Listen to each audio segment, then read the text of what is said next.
안녕하세요, 윌리TV의 윌리입니다. 오늘도 균형적 정치 이야기 한번 해보도록 하겠습니다. 오늘 제가 다뤄볼 주제는 미국 연방대법원에 새롭게 임명되신 대법관이시죠, 에이미 커니 베럿, 이분에 대해서 한번 다뤄보도록 하겠습니다. 사실 이분에 대한 정보는 그렇게 많지는 않은데 지금까지 나와 있는 정보들을 모아서 한번 정리해 보도록 하고요. 그리고 카더라 하는 소문에 대해서도 제가 한번 다뤄보도록 하겠습니다. 사실 이분이 최근 미국에서 임명됐던 모든 대법관들을 통틀어서 가장 이슈 몰이를 하는 그런 대법관이 아닌가 저는 생각되는데, 이분이 왜 그런 논란들을 불러일으키셨는지 정치적으로, 법률적으로도 한번 다뤄보도록 하겠습니다. 사실 오늘 영상 조금 길어질 수도 있겠지만 굉장히 흥미로운 이야기들이 펼쳐질 거니까 저와 끝까지 한번 지켜봐 주시고요. 바로 시작해 보도록 하겠습니다. 본명은 에이미 커니 베럿이고 결혼 전 이름은 에이미 비비안 코니였습니다. 1972년 1월 28일생 루이지애나주 뉴올리언스에서 태어나셨고요. 7남매 중에 장녀이고 대학에서는 영문학을 전공하셨습니다. 이후에는 인디애나주에 있는 노틀담 대학에서 로스쿨을 수석 졸업하셨고요. 그 이후에는 지방법원에서 커리어를 시작하고 다시 모교인 노틀담 대학 로스쿨로 돌아와서 교수로 학생들을 가르칩니다. 그리고 대법관이 되시기 직전에는 시카고의 제7연방 고등법원 소속이셨습니다. 그리고 현재 남편인 인디애나주 제시 베럿 검사와는 같은 로스쿨에서 만나서 결혼을 했다고 하죠. 사실 그녀의 가족 스토리는 굉장히 흥미로운데 그녀가 직접 이야기하는 가족에 대해서 한번 보시도록 하겠습니다. As I said when I was nominated to serve as a justice, I'm used to being in a group of 9, my family. Nothing is more important to me, and I'm very proud to have them behind me. My husband Jesse and I have been married for 21 years. He has been a selfless and wonderful partner every step of the way. I once asked my sister, "Why do you think marriage is hard? People are always saying that. I think it's easy." And she looked at me and said, "Well, maybe you should ask Jesse if he agrees with that." I decided not to take her advice because I know that I am far luckier in love than I deserve. Jesse and I are parents to 7 wonderful children. Our oldest daughter, Emma, is a sophomore in college who just might follow her parents into a career in the law. Next is Vivian, who came to us from Haiti. When Vivian arrived, she was so weak that we were told she might never talk or walk normally. But now she deadlifts as much as the male athletes in our gym, and I assure you she has no trouble talking. Tess is 16, and while she shares her parents' love for the liberal arts, she also has a math gene that seems to have skipped her parents' generation. John Peter joined us shortly after the devastating earthquake in Haiti. And Jesse, who brought him home, still describes the shock on JP's face when he got off the plane in wintertime Chicago. Once that shock wore off, JP assumed the happy-go-lucky attitude that is still his signature trait. Liam is smart, strong, and kind, and to our delight, he still loves watching movies with mom and dad. 10-year-old Juliet is already pursuing her goal of becoming an author by writing multiple essays and short stories, one of which she recently submitted for publication. And our youngest, Benjamin, is at home with friends. Benjamin has Down syndrome, and he is the unanimous favorite of the family. He was watching the hearing this morning, I'm told, and he was calling out our names as he saw the kids in the back. 네, 영상에서 보셨다시피 IT 지진 이후에 2명의 아이를 IT에서 입양을 하셔서 나머지 5명의 아이와 함께 키우고 계십니다. 저희 구독자분들 중에 한 분이 이런 댓글 남겨주셨는데, 돈을 기부하는 것도 정말 위대한 일인데 2명의 아이를 입양해서 자신의 아이로 품고 키우는 것은 정말 대단한 일이다 라는 댓글 남겨주셨어요. 저는 정말 공감을 하고요. 네, 100% 동의합니다. 그러면 이분이 개인적으로 어떤 성향을 가지신 분이신지 한번 살펴보도록 하겠습니다. 법률적으로 이분은 오리지널리즘을 추구한다라고 알려져 있죠. 오리지널리즘이 무엇이냐? 이름에서도 느껴지겠지만 사회의 변화나 흐름이나 그 상황보다는 헌법, 그 법률 자체에 쓰여져 있는 그 문구들을 중심으로 판결을 내리는 그런 판사들을 법률적으로 오리지널리스트라고 부르고 있습니다. 다른 말로는 근본주의자나 원론주의자 이런 느낌으로 해석하시면 될 것 같습니다. 네, 베럿 대법관이 서기관으로 계셨을 때 모셨던 분, 그리고 멘토로도 모셨던 분이 전 대법관이신 앤토닌 스칼리아 이분입니다. 이분이 굉장히 유명한 오리지널리스트셨고 베럿 대법관도 이분의 영향을 굉장히 많이 받았던 것으로 알려져 있습니다. 그래서 소수의 인권과 약자들 편에 서서 헌법을 해석하려고 하셨던 이 긴즈버그 대법관과는 굉장히 상반되는 입장이죠. 그로 인해서 긴즈버그와 이 스칼리아 대법관은 다른 성향으로 인해서 굉장히 치열한 법률적 토론을 했던 것으로 알려져 있습니다. 하지만 이 치열한 법률적 토론 속에서도 이 둘의 사이는 굉장히 존중적이고 또 친분도 굉장히 두터웠던 것으로도 알려져 있죠. 개인적으로 생각할 땐 좀 멋있는 것 같아요. 그러니까 치열한 토론 후에도 인간 대 인간으로 서로 존중할 수 있는 모습, 우리 정치인들에게도 있었으면 하는 바람입니다. 그래서 이 베럿 대법관은 그 당시 서기관으로 근무를 하면서 가까이에서 그 토론들을 직접 접하고 많은 영감을 받았다고 합니다. 그래서 이 베럿 대법관을 간단하게 정리를 해보자면 낙태나 동성애, 오바마 케어, 이민법 같은 주제에서도 굉장히 보수적인 성향을 드러냅니다. 여기서 제가 보수적이다 하는 것은 이런 주제들에 있어서 긍정보다는 부정의 의미를 더 갖게 되겠죠. 물론 베럿 대법관은 법률가로서 보수적인 것과 정치인으로서 보수적인 것은 결이 다르다라고 이야기하고 있습니다. 네, 그 영상도 잠깐 보시도록 하겠습니다. Yes, Justice Scalia was a conservative, and so it's often said he was on the conservative wing of the court. But I really dislike the use of that word in this context, and he would too. Translated, to say that he was a conservative doesn't refer to partisan politics. To say in the context of constitutional law that Justice Scalia was a conservative described his approach to the Constitution and his approach to the judicial role, not a party affiliation. 그럼 도대체 이분의 임명이 왜 이렇게 논란거리가 되었는지를 한번 살펴보도록 하겠습니다. 무엇보다도 이 미국의 대법관 임명은 한국의 경우와 좀 다르다는 것을 이해하고 넘어가셔야 합니다. 그럼 그 이유를 제가 차근차근 한번 설명해 보도록 하겠습니다. 첫 번째는 미국의 대법원이 갖는 파워 때문입니다. 자, 우리가 알고 있는 대법원의 역할은 어떻게 되죠? 일반적으로 우리가 아는 대법원의 역할은 상고사건과 재항고사건을 최종으로 판단하는 것이죠. 물론 헌법재판도 이루어지긴 하지만 굉장히 제한적이고요. 그래서 대한민국에는 독립된 기관인 헌법재판소가 존재하는 것이죠. 여러분들 기억하시겠지만 노무현 대통령이나 박근혜 대통령 이 탄핵 사건에서 등장했던 것이 바로 이 헌법재판소인데요.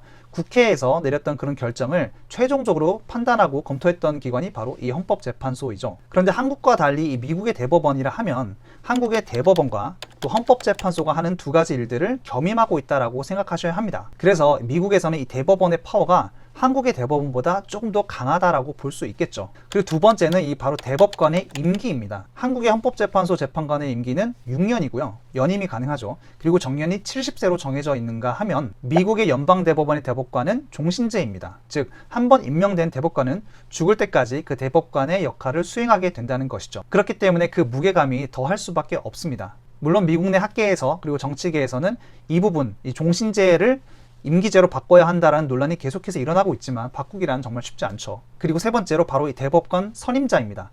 대한민국의 경우에는 한국의 헌법재판소는 총 9명의 재판관으로 이루어져 있습니다. 이 9명을 누가 임명하게 되는지 아시나요?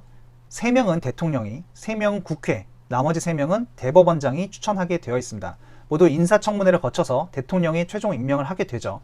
그런데 미국은 조금 다릅니다. 미국은 9명 모두 대통령이 추천하게 되어 있습니다. 그리고 의회 법사위를 통과하고 상원의원들이 투표를 하게 되어 있죠. 미국에서 대통령이 하는 역할 중에 가장 중요한 것 중 하나가 바로 이 연방대법원의 대법관을 지명하고 상원을 통과시켜서 임명까지 시키는 것이라고 할 수 있습니다. 그래서 어떤 대통령들은 대법관 자리가 하나도 나지 않아서 임명 못할 수도 있지만 트럼프 대통령의 경우에는 4년 임기 동안 벌써 3명의 대법관을 임명시켰습니다. 자, 그럼 트럼프 대통령 이야기 나온 김에 이제 정치적 배경으로 넘어가 보도록 하겠습니다. 이 부분이 굉장히 흥미진진한 부분입니다. 사실 베럿 대법관은 트럼프 대통령이 2018년부터 점 찍어놨던 후보라고 합니다. 아까 말씀드렸던 이분의 멘토셨던 앤토닌 스켈리아가 별세하면서 그분의 자리가 비었죠. 그래서 그때부터 이 베럿 대법관은 주목을 받았지만 당시 도널드 트럼프 대통령은 베럿은 긴스버그의 자리를 대비해서 남겨놓겠다라고 했다고 합니다. 이미 그때부터 베럿 대법관은 긴스버그의 후임으로 예약이 되어 있었다고 볼 수 있죠. 여기서 트럼프 대통령의 치밀한 전략이 엿보입니다. 얼마 전에 별세하신 긴스버그 대법관은 물론 진보적인 성향으로도 유명했지만 역사상 두 번째 여성 대법관으로도 그 의미가 달랐습니다. 그리고 현재는 유일한 여성 대법관이기도 하셨죠. 그런데 만약에 이 유일한 여성 대법관 자리에 보수 성향을 가졌는데 심지어 성별까지 남자인 대법관을 지명했다면 분명히 진보 진영에서는 남성 우월주의로 이 대법원을 채우려고 한다. 그래서 여성 인권 문제를 들어서 정치적 공격을 할 확률이 굉장히 높아졌겠죠. 그렇게 판단했다면 굉장히 완벽한 분석이었던 것 같아요. 그 선택은 굉장히 좋았던 것 같습니다. 그 전략은 좋았지만 나머지 부분들 때문에 또 논란을 일으켰습니다. 그 부분들을 세 가지로 한번 요약을 해보자면 첫 번째는 바로 임명했던 시기 때문입니다. 민주당에서는 이미 한창 진행 중인 이 선거철에 굳이 대법원을 왜 지명하려고 하느냐 라고 이제 몰아붙였고요. 당연히 트럼프 대통령에게는 씨알도 안 먹혔죠. 트럼프 대통령은 나의 임기 4년이 끝날 때까지 이것은 나의 의무이자 나의 권리다라고 발언을 했고요. 바로 이 후보를 지명하고 임명까지 밀어붙였습니다. 아까 말씀드렸다시피 최종 결정은 상원의회에서 나게 되는데요. 이미 상원은 총 100명 중에 53명이 공화당, 47명이 민주당이어서 어떻게 해서든지 투표를 붙이면 무조건 통과될 수밖에 없는 그런 상황이었습니다. 네, 한국에서도 비슷한 일들이 일어나고 있죠. 국회에 워낙 더불어민주당 의원들이 압도적인 수를 차지하고 있기 때문에 야당인 국민의힘이 별 힘을 쓸 수 없는 것, 바로 이런 상황이라고 볼 수 있겠습니다. 두 번째로는 밸런스 문제인데요. 아시다시피 미국 현재는 헌법재판관이 9명이 있습니다. 이 9명 중에 긴스버그 대법관이 별세하시기 전까지는 보수적인 성향을 가진 분이 5분, 그 다음에 진보적인 성향을 가진 분이 4분이셨습니다. 그 중에 대법원장인 존 로버츠 같은 경우는 물론 보수적인 경향을 가지고 있지만 사안에 따라서는 중도를 지키기도 했고요. 그런데 긴스버그 대법관이 가지고 있던 이 진보적인 성향을 가진 분의 자리를 보수적인 성향을 가진 이 베럿 대법관으로 바로 채워버린 것입니다. 사실 그냥 보수적인 성향이 아니라 극진보에서 극보수로 스위치를 했다고 볼 수 있죠. 만약에 눈치를 보는 정치인들이었다면 적당히 타협 볼 수 있는 후보로 아마 추천했을 것 같은데, 그런데 사실 뭐 눈치는 밥에 비벼 먹거나 아니면 뭐 햄버거에 넣어 먹거나 하는 거라고 생각하시는 이 트럼프 대통령은 눈치 보지 않고 바로 밀어붙였죠. 이러니 진보 성향을 가진 국민들은 법원의 밸런스가 무너졌다, 즉 민주주의가 무너졌다라고 주장을 하고 있는 것입니다. 세 번째는 그 연결선상에서 볼 수 있는 바로 오바마 케어인데요. 이 부분이 사실 가장 큰 부분입니다. 핵 이슈 중에 핵 이슈죠. 이번 인사청문회에서도 민주당이 가장 물고 늘어졌던 부분이 바로 이 오바마 케어 부분입니다. 다 아시다시피 이 오바마 케어는 오바마 행정부 때 만들었던 의료보험 제도이죠. 현재까지 약 2천만 명 정도가 혜택을 보고 있다고 합니다. 미국에서는 상류층이나 뭐 중상층들은 보통 비싼 의료 보험비를 따로 내면서 의료 혜택을 받고 있지만, 오바마 케어가 커버하는 이런 분들은 난생 처음 의료보험이라는 것을 갖게 된 그런 저소득층의 그런 국민들이죠. 인종적으로 보면은 흑인들이나 뭐 라티노 계열이라고 볼 수 있겠습니다. 하지만 이 트럼프를 비롯한 공화당 몇몇 의원들은 이 오바마 케어는 위헌이다 라고 주장을 하면서 연방대법원까지 끌고 가서 위헌 판결을 받으려고 하고 있습니다. 트럼프 대통령은 두 번째 임기 때는 무조건 오바마 케어를 끝내고 폐지시키고 트럼프 케어를 만들 것이라고 공언하고 있습니다. 그리고 때마침 올해 11월부터 이 대법원에서 오바마 케어의 위헌 심리가 시작되게 됩니다. 때마침 그렇죠. 그런데 이렇게 연방 대법원에 보수 성향이 6명, 진보 성향은 3명으로 만들어 놓으면 위헌 판결이 날 수 있는 확률이 높아진다는 것입니다. 사실 이 판단이 그냥 보수적인 성향, 진보적인 성향, 이 숫자로만 판결이 날지는 좀 더 지켜봐야 된다고 저는 생각하는데, 일단 확률적으로는 위헌 판결이 날 수 있는 확률이 조금 더 높아졌다고 볼 수 있습니다. 그래서 이 트럼프 대통령이 저소득층을 위한 의료보험을 만들 일이 없다라고 생각하는 국민분들은, 그렇기 때문에 베럿 대법관의 임명 이퀄 오바마 케어 폐지라는 이 프레임이 생겨서 민주당 지지자들이 극반대를 하고 있는 것이죠. 그리고 마지막 네 번째도 있는데요. 이 네 번째는 확률적으로 그렇게 높지는 않은 그런 시나리오입니다. 하지만 배제할 수 없는 그런 시나리오이기도 합니다. 바로 이 선거 결과 불복, 이 시나리오인데요. 이 시나리오와 이 긴스버그 대법관의 임명이 어떤 관계가 있는가? 잘 아시다시피 트럼프 대통령은 이번 선거 과정을 지켜보고 혹시라도 부정적인 요소가 발견된다면 끝까지 조사하고 그 다음에 불복할 것이다 라고 공언을 했습니다. 물론 트럼프 대통령이 선거에서 승리하면 이 시나리오는 그냥 자연스럽게 사라지게 되겠죠. 하지만 트럼프 대통령이 만약에 패배한다, 그리고 부정적인 요소가 조금이라도 나타난다 한다면 바로 조사가 시작될 것이고, 이 조사와 증거들을 토대로 마지막 결정을 내린 곳이 바로 이 연방 대법원이기 때문에 트럼프 대통령이 무리를 해서라도 이곳을 보수 연방 대법원으로 만들어놨다라고 주장하는 분들도 계십니다. 물론 이건 어디까지나 예상 시나리오이기 때문에 믿고 안 믿고는 각자의 판단에 맡기면 될 것 같습니다. 흥미로운 것은 민주당에서도 섣불리 공격을 하지 못했다라는 것이죠. 이렇게 트럼프 대통령이 무리해서라도 6대3 구도를 만들어 놓은 상황에서 세게 몰아치지 못한 이유는 바로 이 베럿 대법관의 스토리라고 볼 수 있습니다. 일단 48세 최연소이고 또 여성 후보자이고 7명의 어머니이시면서 2명의 입양아를 키우고 있는 그런 대법관이시고, 뭐 이 정도면 차가운 엘리트 남성 대법관보다는 조금 더 따뜻한 어머니의 이미지를 가진 부드러운 이미지의 대법관이라고 볼 수 있겠죠. 거기에 로스쿨 교수와 판사 업무까지 수행했기 때문에 젊은 나이에도 불구하고 경력이 풍부한 편이라고 볼 수 있죠. 그래서 이 베럿 후보자를 존중하지 않거나 보이콧할 경우에는 민주당의 역풍이 불 수 있다는 것이 민주당 내의 분석이었습니다. 그래서 끝까지 물고 늘어졌던 부분이 중산층 이하와 유색인종들을 자극할 수 있는 이 오바마 케어였다는 것이죠. 제 개인적으로는 3일간 진행됐던 인사청문회에서 가장 인상적이었던 장면은 7명의 자녀들 중에 다은종을 가진 이 막내를 제외하고 6명의 아이가 뒤에서 또 남편과 또 그 베럿 대법관의 6명의 동생들과 함께 지켜봤던 그 장면이었던 것 같고요. 또 그리고 굉장히 재밌게 봤던 장면은 바로 이 장면이죠. You know, most of us have multiple notebooks and notes and books and things like that in front of us. Can you hold up what you've been referring to in answering our questions? Is there anything on it? That letterhead that says United States Senate. That's impressive.